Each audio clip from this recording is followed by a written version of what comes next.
This is Georgia Tech. This is the University of Maryland. This is Virginia Tech. This is the University of Waterloo. This is the University of California, Irvine. The Ohio State University. Rutgers University. The University of Georgia. University of Texas. North Carolina State University. Welcome to UCLA. Welcome to the University of Minnesota. Temple University. The University of Delaware. The University of Missouri, Kansas City. The University of North Carolina at Chapel Hill. Old Dominion University. The University of Tennessee. The University of Michigan. McMaster University. This is a University of Illinois. This is Penn State University. This is UMass Lowell. Home of the biggest football stadium in all of America. Home of the world's oldest active hockey arena. Home of the largest alumni network in the country. Home of the nation's top 5 actuarial programs. Home to the nation's best basketball team. Home of the Tennessee Volunteers. We are the BAPS Campus Fellowship. And we welcome you to our Campus Diwali 2020.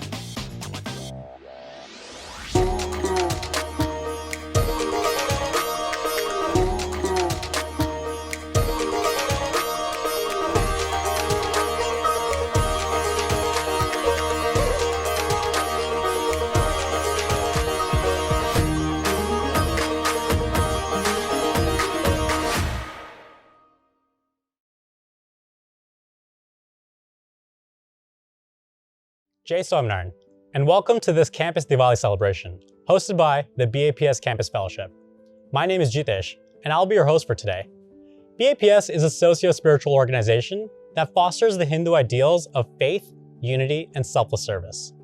Our gurus, His Holiness Pramukh Swami Maharaj and His Holiness Mahant Swami Maharaj, have a credo: in the joy of others lies our own. This has been the theme of our BAPS Campus Diwali celebrations for years, because it uniquely encompasses what we learn from Diwali. One element in striving for the joy of others is forgiveness. Today, we explore this value to truly understand what it means to forgive and how we can imbibe it in our lives. Forgiveness, in fact, is a core value present in one of the origin stories of Diwali. When Ram Bhagwan destroyed evil and restored good, it was highlighted by his ability to forgive. Over the next hour, we invite you to immerse yourselves in a reflective journey about the importance of forgiveness and how we can experience joy by practicing it in our lives. 3, 2, 1, Happy New Year!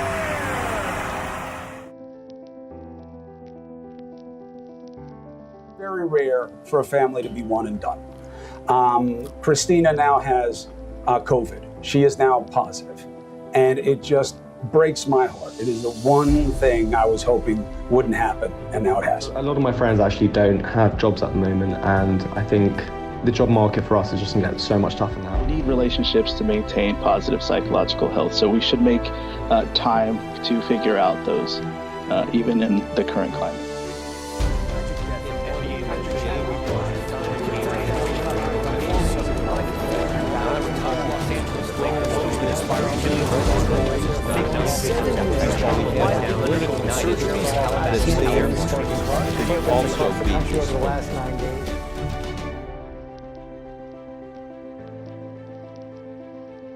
How to be content, peaceful, happy, enjoy a world that is in constant turmoil and danger. Forgiveness is the key to happiness and peace. Forgiveness means that you are saying to yourself, I'm not going to carry this around anymore. If you spend 27 years in jail, where you waste your life, you have no time to be negative.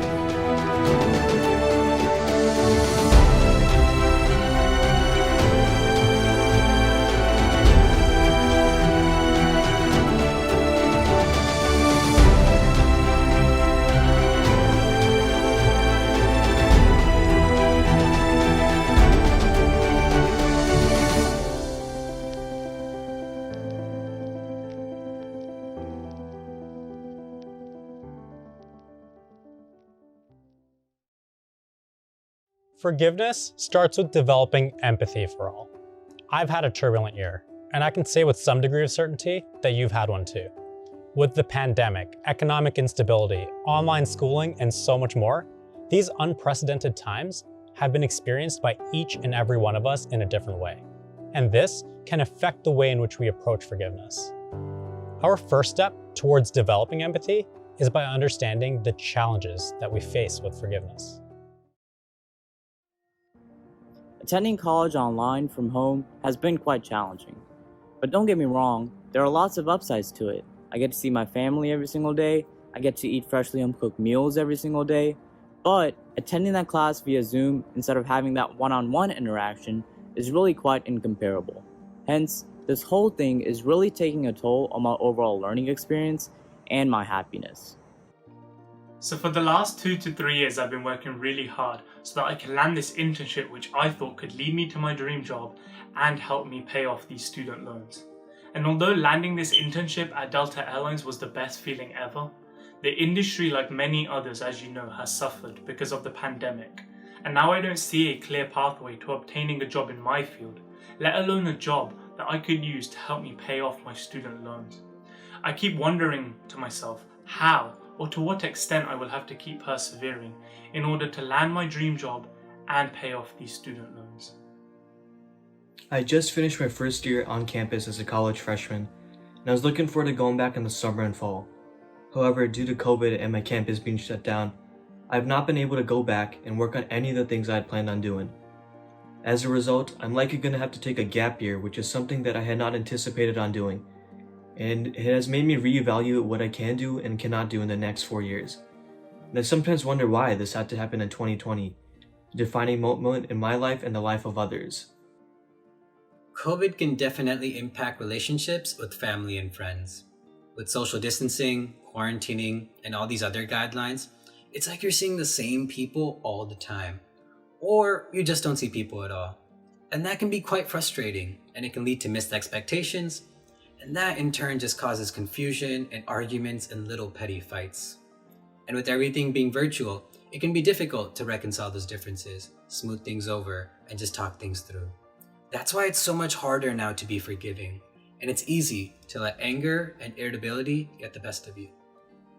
The mental burden is real, and sometimes I wonder if it's just me or if others feel the same way as well. Accepting the world for what it is now, and also realizing that the future is extremely uncertain, all of that is so nerve-wracking. I had all of these expectations of myself and what I wanted to achieve in these last few months, and not being able to achieve any of those has been what's really made me unhappy. Netflix, Instagram, Among Us, all of these things are just short-term band-aids that fill the cracks, but they never really address what's deeper inside. And I think to really get down to that, I need to learn how to forgive and accept. And I think once I learn to do that, I'll be able to truly be happy. Hinduism's history is filled with examples that teach us timeless wisdom on how to overcome challenges. One such example is that of Ram Bhagwan's. Ram Bhagwan's values of love, forgiveness, and community really give Diwali its meaning. Let's learn about Ram Bhagwan's story and see how his life teaches us about this value of forgiveness. To better understand the story of Bhagwan Ram's forgiveness, we have to travel back to 5th century BC Ayodhya, a city in northern India. Ram, the eldest son of King Dashrath, was groomed to be the next king. When Ram came of age and Dashrath wanted to call it quits, a meeting was called to discuss this matter. Unanimously, all ministers agreed for Ram to be crowned the very next day. News spread quickly. While the people of Ayodhya were celebrating into the nights, a situation at the palace took place. For this part, you need to understand the backstory. King Dashrath had 3 wives and a total of 4 sons. As soon as Ram's coronation was approved, one of the other mothers became jealous. This mother, Kaikeyi, actually had some leverage over Dashrath. She had 2 boons, like wishes, that she could ask Dashrath any time and any place. Kaikeyi decides to use her 2 boons at this moment. At the 11th hour, she asks for Ram to not be coronated. Dashrath couldn't believe the words coming out of Kaikeyi's mouth. The same mother who had once treated Ram as her own son was now asking for the unthinkable. But Kaikeyi wasn't done yet. She wanted her son to be the king instead of Ram. To clear the path, she wanted to send Ram in exile into the forest for 14 years. Dashrath has no words for her, only tears. What mother would wish such a curse upon anyone's son? By now, Ram has heard of this debacle and rushes to his father's room. King Dashrath had no heart to grant Kaikeyi her wishes, but Ram was the only one who managed to convince his father.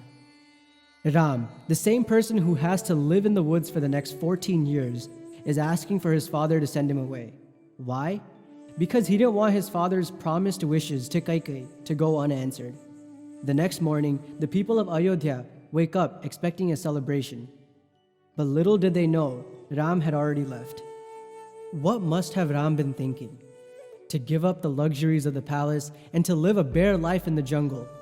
His whole life, he was meant to be the king. It was his birthright. The people wanted Ram to be king, and yet, overnight, Ram had to let all of that go. All of his expectations gone in a single moment.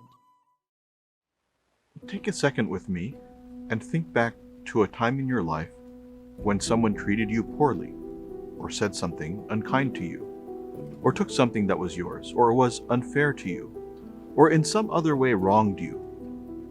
How did you feel when that happened? How did you react?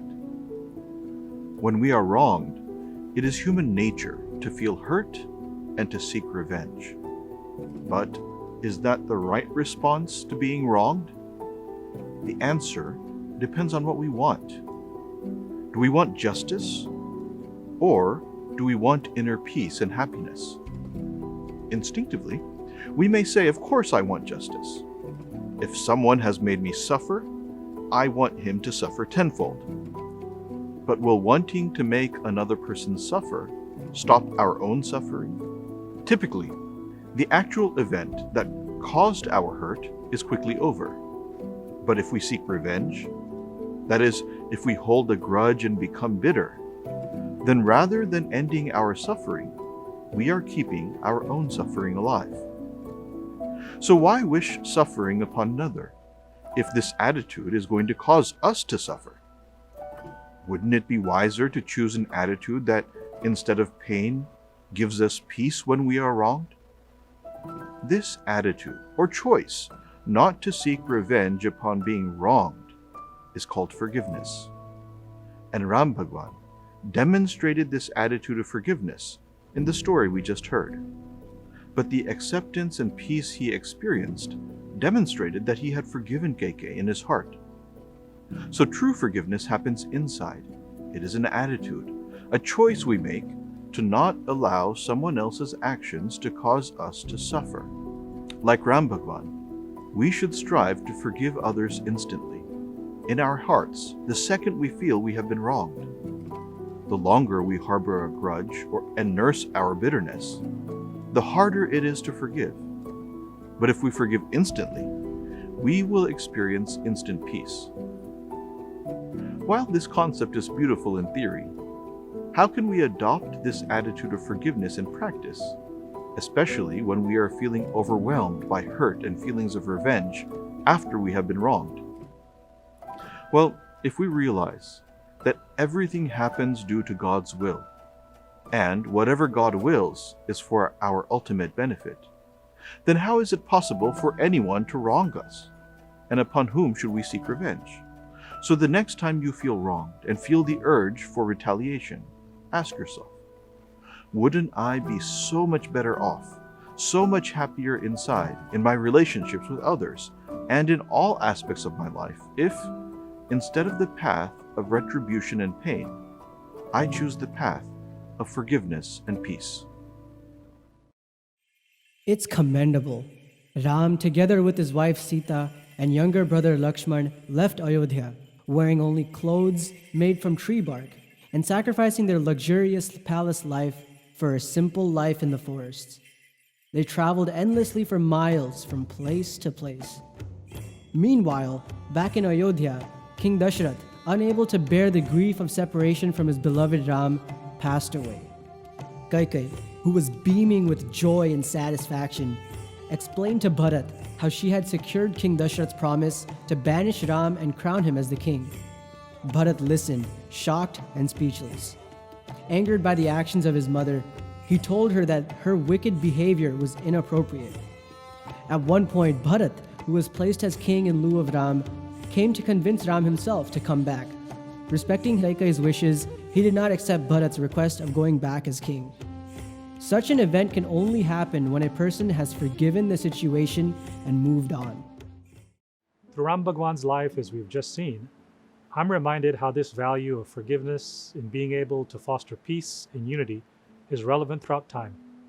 Over 19 years ago, on September 11, 2001, I was preparing to leave for class in Washington, D.C. on a clear, beautiful day, when the news hit that the nation was under attack. Terrorists had attacked the World Trade Center in New York and the Pentagon in Virginia, with a fourth plane potentially heading towards Washington. It was a time of panic and uncertainty. I can remember seeing Humvees and troops patrolling the streets of the Capitol that day and the days thereafter. It was truly surreal. In the midst of all of this, classes at the law school were not canceled.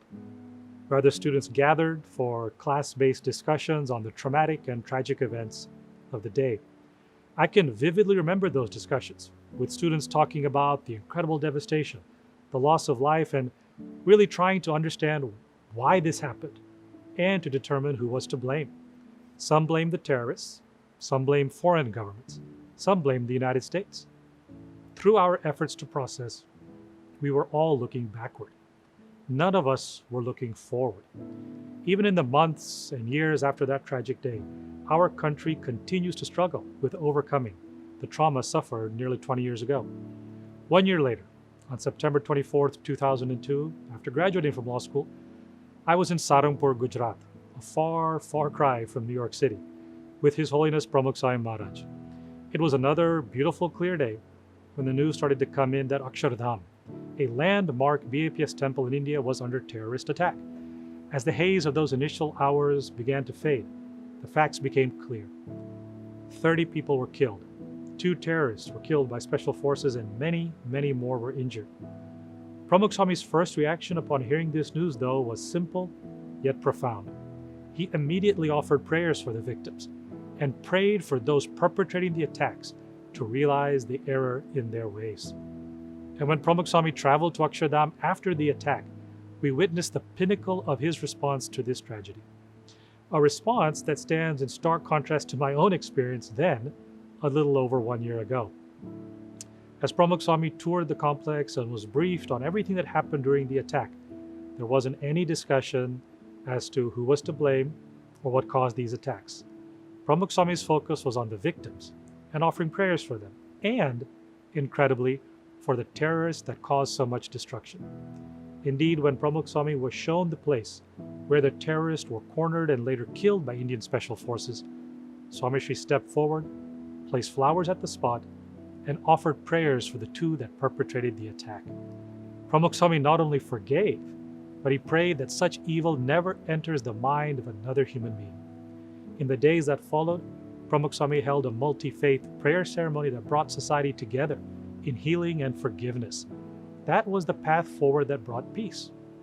And indeed, that timeless lesson is all the more relevant today, where it can seem that there is so much separating us. Reaching out, understanding, being positive, and learning to forgive is an expression of our spirituality and is the only way forward to greater unity, peace, and understanding. Pramukh Swami Maharaj taught us this valuable lesson in what is now called the Akshardham response. It's a lesson that is relevant throughout one's life. And in your case, as college students reacting to unforeseen situations and challenges, reacting with positivity and thus forgiveness will always allow you to look and move forward.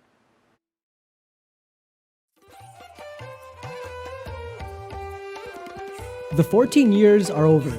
News had spread north that their Ram had won a war against a 10-headed Ravan. Their victorious Ram was now headed home. The people were overjoyed. Ram was coming back. The gloom of Ayodhya quickly faded away, one by one, as the news spread. To celebrate, each house was decorated with divos. All of a sudden, the night transformed into day. Hence, Diwali. Ayodhya could now be seen by Ram's flying chariot. At the palace, Ram's half-brothers were overjoyed of his return. Preparations were being made to coronate Ram as the rightful king. But at the back of their minds, some of them were thinking of how Ram would react when he would see Kaikai again. The 14 years he had to burn in hate towards her would now give him a chance at revenge. Kaikai had since realized her mistake and wished for Ram to forgive her. But were her actions really forgivable? Fast forward a few hours, Ram lands in Ayodhya to receive a hero's welcome. The royal family comes to greet him, all of Ram's half-brothers and mothers, including Kaikai. All eyes awaited the reaction of Ram. What would he do? Let's pause here. What would you do? The person that made you live in the forest for 14 years, the person whose actions led you to the death of your father, the person whose own thoughtless, misguided decision led you to nearly lose your wife, your brother, launch a war, and all that. What would you even say to them? Well, Ram, what did he do? He went to her first. He bent down and bowed down to her. That's right. He had forgiven her to the extent that he embraced her, even before embracing his own birth mother. How did he do it? 14 years to develop hate, the whole kingdom ready to support your revenge, and yet all was somehow forgiven? When Ramchandra Bhagwan returned to Ayodhya after 14 years of struggles and suffering in the forest, the entire city of Ayodhya was waiting for him. And in front of all of the people were his three mothers, Kaushalya, Sumitra, and Kaikai. But of the three of them, Kaikai had her face down. I mean, how could she look her son in the eye? It was her fault that all of this had happened, and everyone knew it. As she was looking down, she saw something. She saw Ramchandra Bhagwan come to her and touch her feet.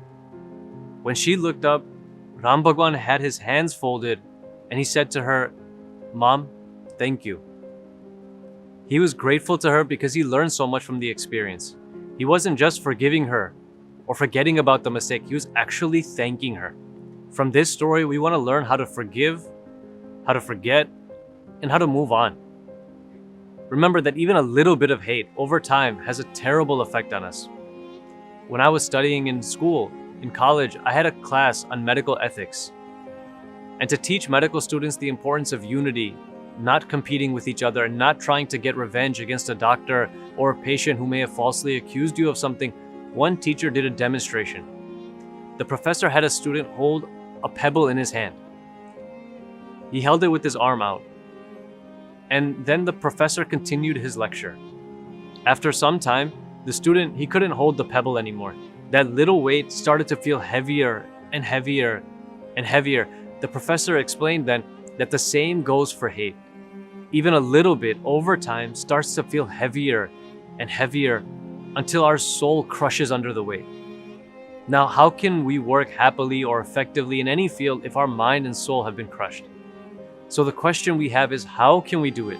How can we forgive and forget and truly move on to better things? And for that, we have to have a clear goal, or our purpose has to be clear in our mind. What do we want from our life? If we constantly reflect on this goal, then we can make sure that everything we do serves its purpose. Nelson Mandela's goal wasn't just to get out of jail. It wasn't to become the president of South Africa. His goal wasn't even to win a Nobel Prize. His one singular goal was to end apartheid. And he knew that if he wanted everyone to love and respect each other, that they would have to love and respect each other from the inside first. And that for that, he would have to remove all hate from himself. Charity begins at home. After he was released from jail, former prison guards and officials feared that he would take revenge. But Nelson Mandela was something different. He had vowed that each person who wronged him should be able to happily live in this country without fear of retribution. Greats like Ramchandra Bhagwan, Pramukh Swami Maharaj, or Nelson Mandela have taught us the same ideals: forgive, forget, and positively move on to making the world a better place for every single person living within it. Now, how can we honor their sacrifices? By taking inspiration and doing the same. Ramayan, this word literally means Ram's path. To walk on Ram Bhagwan's path is to live like him, to forgive someone the way he did. And that's why today, at the end of this celebration, when we make certain pledges to be better in the new year, make this pledge as well: to forgive someone for something they did to you. Maybe they spread some rumor about you on social media, or they said something terrible to you in public. Whatever they did, this year, forgive them and let's all move on. And by doing so, we can have a new year with a pure heart, a new year full of light and enlightenment, a new year where we walk the path of Ram, where we walk the Ramayana.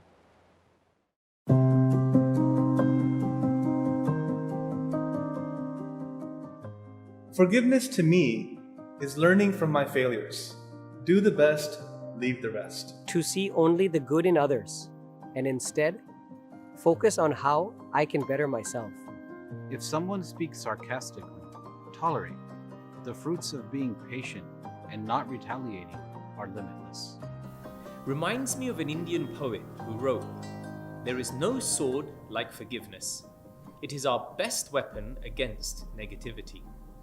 It feels more painful to forgive than the wound we may have suffered, but there's no peace without forgiving. Freeing ourselves from the burdens and worries of grudges that weigh us down.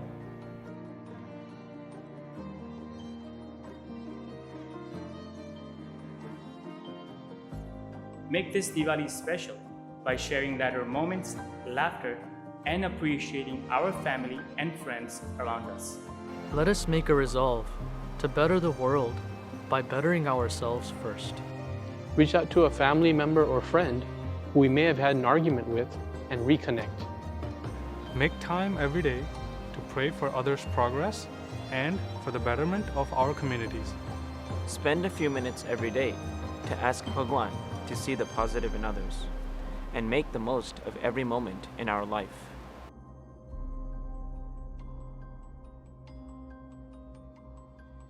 On these auspicious and holy days of Diwali, we, the Swamis of BAPS Swaminarayan Sanstha, pray to Bhagwan Swaminarayan, to all the avatars and all the sages and seers of India. May the spirituality, warmth, and splendor that are a part of this auspicious occasion fill our lives with happiness. In the joy of others lies our own. In the progress of others rests our own. In the good of others abides our own. May Diwali bring you and your family the best of health, prosperity, and above all, joy and peace. Diwali is a time for us to reflect and develop firm resolutions to better our character.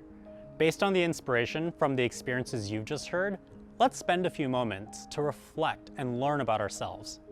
We truly can change our lives for the better, and by reflecting, each day of our lives will feel like a celebration, just like today's. These are the sentiments in the musical piece we'll now listen to. Raj Mare Din Din Diwali. Every day is Diwali for me.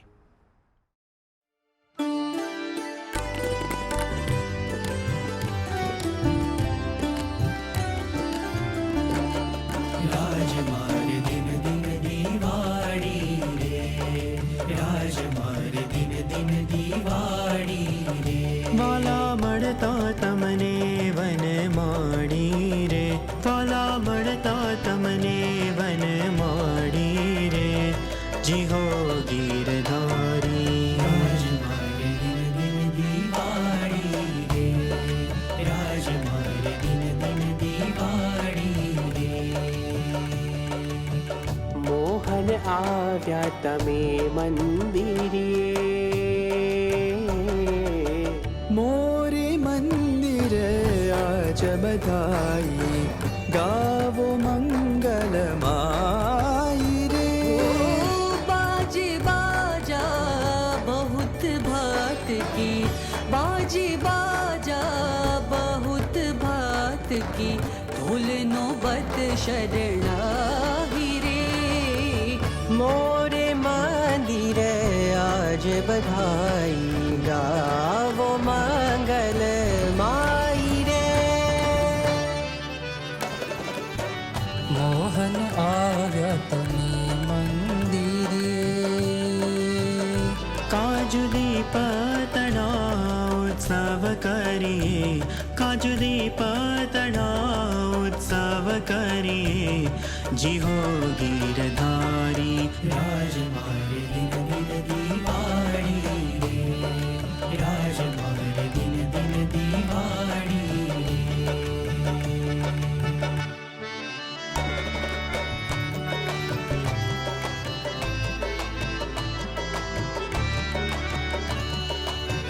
अजवाड्यातम सारू रडिया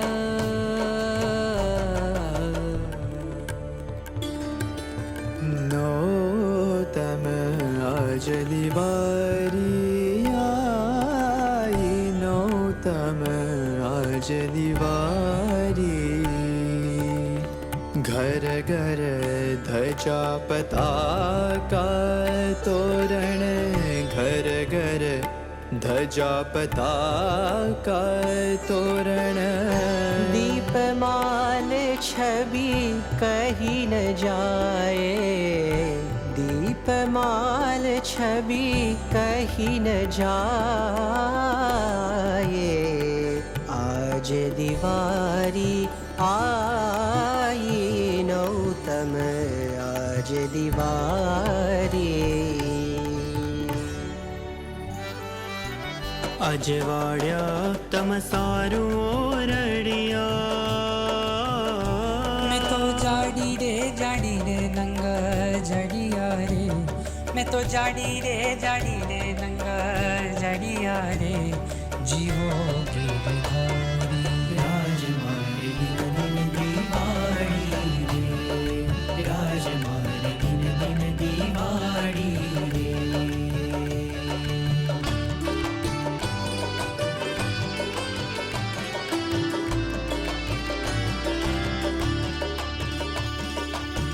ब्रह्मानंदना प्रीतम तम संगे हो ब्रह्मानंदना प्रीतम तम संगी अति आनंद वाद्यो छे मारे अंगे रे अति आनंद वाद्यो छे मारे अंगे रे जी हो गिरधारी राजमार्ग दिन दिन दीवारी रे राजमार्ग दिन दिन दीवारी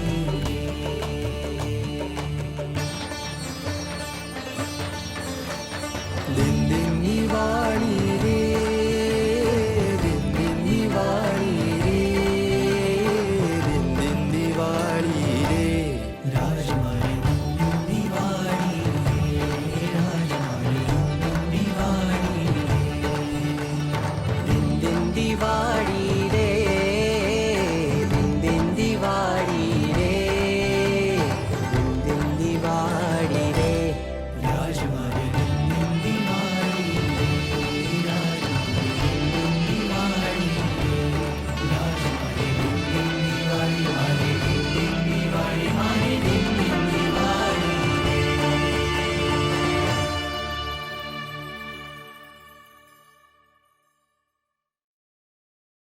Every day on social media, we see others living what we perceive as their best lives.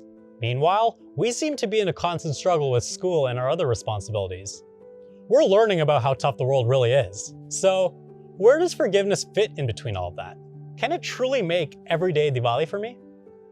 Practicing the value of forgiveness may seem like a path for the weak, but in fact, forgiving is not for the faint of heart.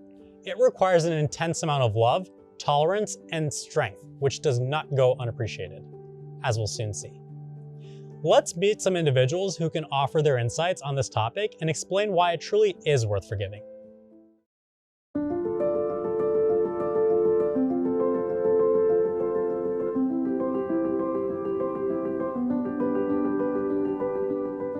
My name is Kirtan Patel. Here at Heath School, where I work as a vice principal, I'm known as Mr. Patel. My name is Mohak Shroff. I am the SVP of Engineering at LinkedIn. My name is Umangi Patel, and I live in Atlanta, Georgia. I am a practicing gastroenterologist and graduated from Emory University in 2004 with my bachelor's degree. My alma mater was Loyola University in Chicago, where I did my undergrad, and then I moved here to Boston to do my grad work at Harvard University. And my alma mater is the University of Texas at Austin. So my name is Sneha. I did my undergraduate at NC State University and I finished my master's at American University. Currently work as a high school teacher right outside of Raleigh, North Carolina. My name is Angelina Mehta. I'm a naturopathic doctor. I've been in practice for about 10 years and I am still in the United States Marine Corps Reserve for 17 years now. My name is Shubh Jagani. I am the co-founder and CTO of Amelia, and I studied at the University of Waterloo in Canada. All right, we're getting serious now. What does forgiveness mean to me? So I think forgiveness to me is a two-part thing. Forgiveness is being able to move forward after a lot of deep introspection and the desire to be humble. So there's the easy part, which is just excusing the other person's actions. But then I think the difficult part is actually forgiving and forgetting and making sure that we don't carry that mistake forward with us and we don't relive that mistake over and over and over. Forgiveness is a really important concept. The idea of forgiveness is about really lifting weight off your shoulders. It's about being able to move forward and remove kind of the emotion from a situation where you feel disappointed or you feel maybe betrayed or you feel like somebody hurt you, but able to move past that emotion into a place of logic to talk about how do you address the situation. Asking somebody else to forgive me. I want to ask for your forgiveness, and that was easy for me to do. But when it comes to forgiving somebody else, typically that's where the challenge lies. And one instance that I can think about that is very prevalent right now in this COVID age and this age of quarantine where we're all staying home as much as possible just to keep each other safe is now we're in close quarters with the people we live with and we're spending hours and hours and days together. I think it comes back down to we forgive our kids for kicking us, tripping us, maybe forgive our parents if they forgot something or other things like that. And we know that sometimes it could be intentional, sometimes unintentional. People think about forgiveness like it's weakness, but forgiveness is really a strength. And it takes strength to put aside that emotion, forgive someone, and then move forward with them in terms of finding a shared solution to the problem, whatever the problem may be. So in my career, where I'm working with teenagers, where I'm helping them work and grow and progress, forgiveness is a really, really important teaching tool. Forgiveness nowadays tends to be overlooked in its value because it's necessary to forgive and forget. Stories make me, forgive other people. I'm thinking about, all the mistakes I've made, and I've made a ton of them, Once I stole something from a store. I think there was this game when I was 8. You have to collect Pepsi tops from 2 liters, and if you can make a sentence out of it, you get that. So if you collected drop till you or shop till you drop, you get a $20,000 shopping spree from Mall of America in Minnesota. So I went to Aldi and I started looking at the 2 liters and opening them up and seeing to get the right coins, or the right tops rather, to spell the word, and we got caught. The lady brought the 10 liters or the 22 liters rather to the desk and made my dad buy them all, and then my dad made us all walk home with those rather than drive us home. So I think about that a lot. And now eventually my dad came over and he said, I forgive you guys. And it was really tough for him to see us as thieves in the moment, but he was the bigger person in that story and was eventually able to forgive us. One example of forgiveness that comes to mind was during my first year as a practicing physician. I was treating a very complicated patient and had spent a lot of time discussing the case with the patient's family and multiple colleagues. A more senior physician in my group disagreed with my treatment plan, and without my knowledge, went ahead and spoke to the family to express an entirely different treatment plan. At the time, not only was this very humiliating and unprofessional, but I felt completely undermined. While I didn't get an immediate apology, I knew that holding a grudge wasn't going to provide any benefit to me. What would it serve me to carry around that negative energy every time I saw my colleague at work? What was I going to gain? After a lot of thought and introspection, I realized I wasn't going to gain anything, but instead I was just going to lose mental and emotional energy.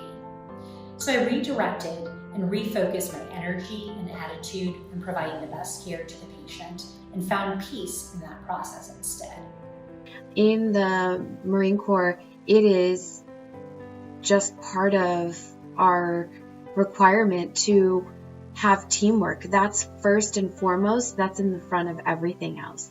The core emotion for me to get over forgiveness is the idea that I don't want to carry that burden. We think about forgiveness as being about the other person, about helping them feel better. But really what forgiveness is about ourselves and unburdening ourselves, removing the weight so we feel like we can move forward now. We feel like we can actually have a logical conversation. Emotion clouds logic. And until you've been able to forgive, you can't get over to that point of really having a logical conversation about all right, look, here's what I needed.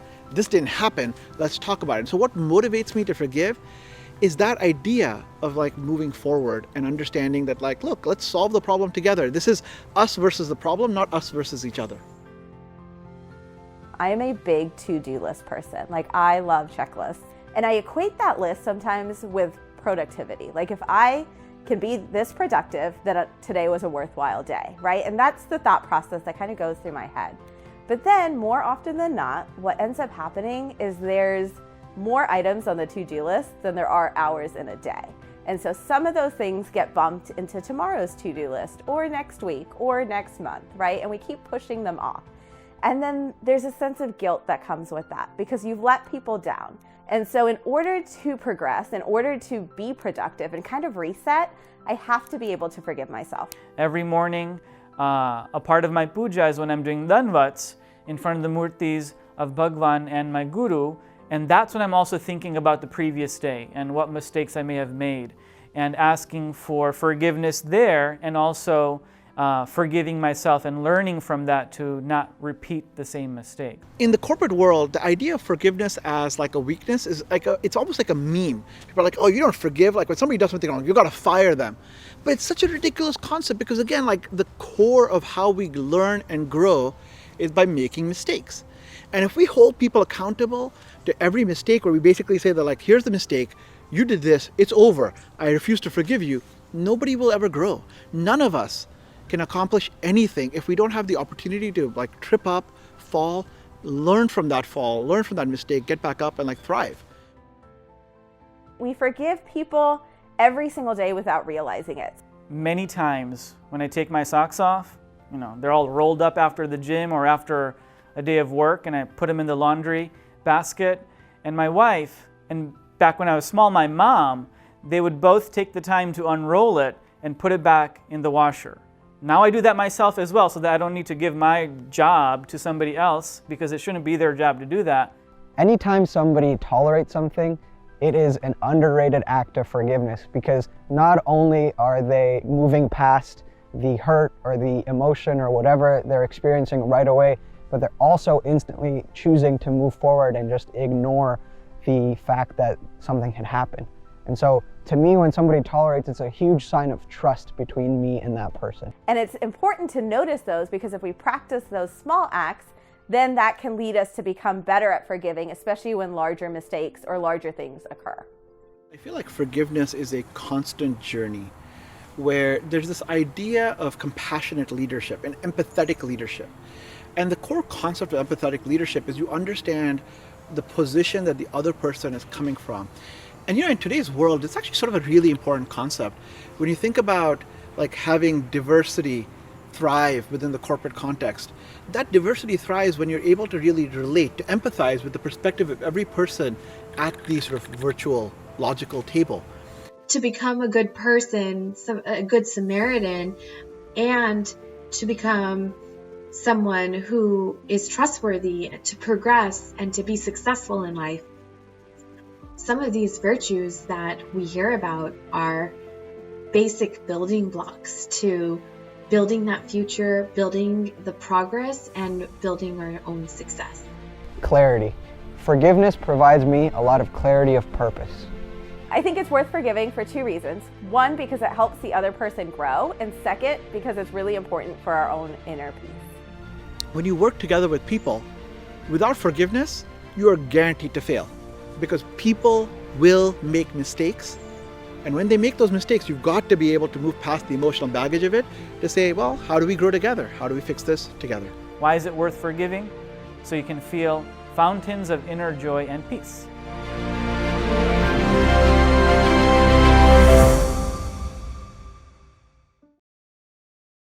It's true, we're facing challenging circumstances, but we've seen that it's also true that the road less traveled can lead to a happier place. From the story of Ram Bhagwan and the other examples shared, we see that happiness can be found in forgiving and forgetting. We've learned a few important things today. First, the importance of maintaining composure during tough times. Second, looking ahead without resenting what's already happened. And third, being willing to learn from past experiences. So, let's try something together right now. Think about one family member or friend who you've been holding back from connecting with. Make this Diwali a fresh start, leaving behind all that has happened, and embrace the future. Let's reach out to them and ask them how they're doing. It can be as simple as a text. It's this positivity and clarity that can help us build a stronger version of ourselves where forgiveness feels comfortable and uplifting.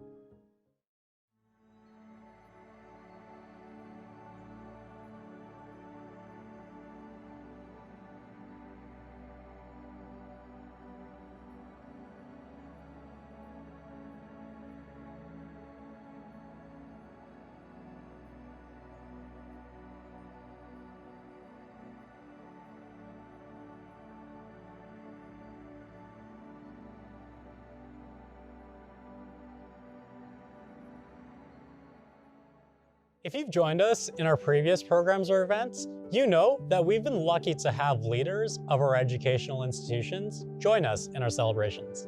Today, we're thrilled to have such dignified leaders across various colleges and universities to share a few words. Let's hear their messages and well wishes for us all.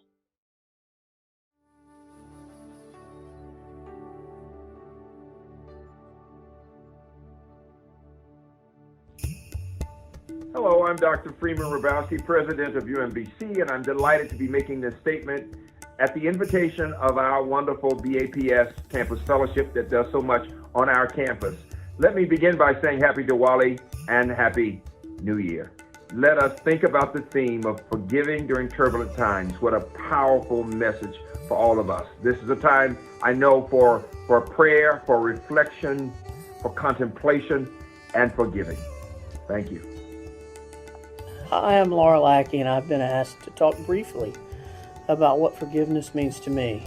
But there's a cost to our refusal to forgive. There's a serious side effect. It's called bitterness, and it can do terrible things to the human body and soul. Forgiveness releases the burden of pain and resentment that we carry. It accepts the past for what it is and people for who they are. Hello, I am Sujay King Liu, Dean of the College of Engineering at the University of California, Berkeley. Each one of us needs to experience forgiveness for our own well-being.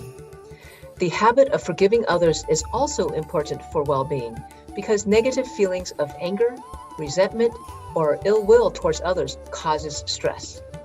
I don't hold grudges and instead strive to bring out the best in others. Forgiveness has helped me to work effectively with others and has been key to my success as a leader. I hope that you are likewise enlightened to the benefits of forgiveness as you celebrate the Festival of Lights this year. I wish everyone a happy Diwali. My name is Stephanie Ray, and I serve the Institute as Associate Dean of Students and Director for the Office of Student Diversity Programs. I cannot begin to express how important the concept of forgiveness is. If you harbor animosity toward another individual, you keep it here in your heart and you keep it here. You feel it all over your entire body. It could even make you sick and prevent you from achieving your full potential. Hi, my name is Father Thomas Chillikulam. I work in the campus ministry as chaplain. In this celebration of Diwali, this theme of forgiveness is so meaningful because it is the celebration of light, God's light. So how important is forgiveness for us? not only to experience forgiveness in our lives, within us, and also to forgive one another. I think we need to continue that ancient prayer given in the Vedas, Tamasoma Jyotirgamaya. Lead us from darkness to light. And one way of moving in the light is to forgive.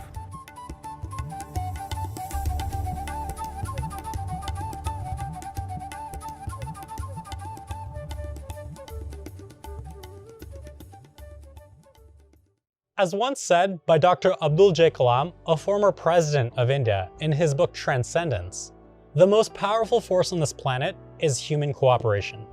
And with that motto in mind, let's come together in praying for global peace, unity, and a quick resolution to the coronavirus pandemic. May every day in our lives resonate with the evergreen values of forgiveness that lie at the center of the credo, "In the joy of others lies our own."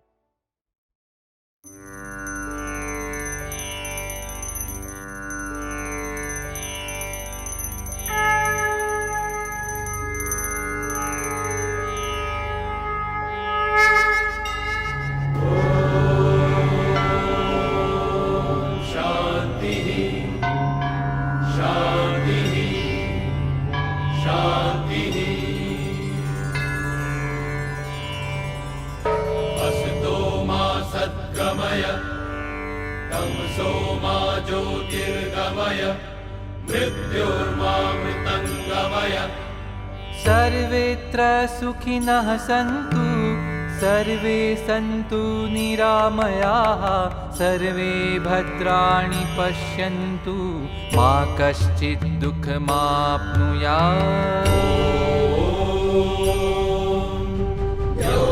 शान्तिः अन्तरिक्षं शान्तिः पृथिवी शान्तिः आपः शान्तिः औषधयः शान्तिः वनस्पतयः शान्तिः विश्वे देवाः शान्तिः ब्रह्म शान्तिः सर्वं शान्तिः शान्तिः एव शान्तिः साम शान्तिः एति।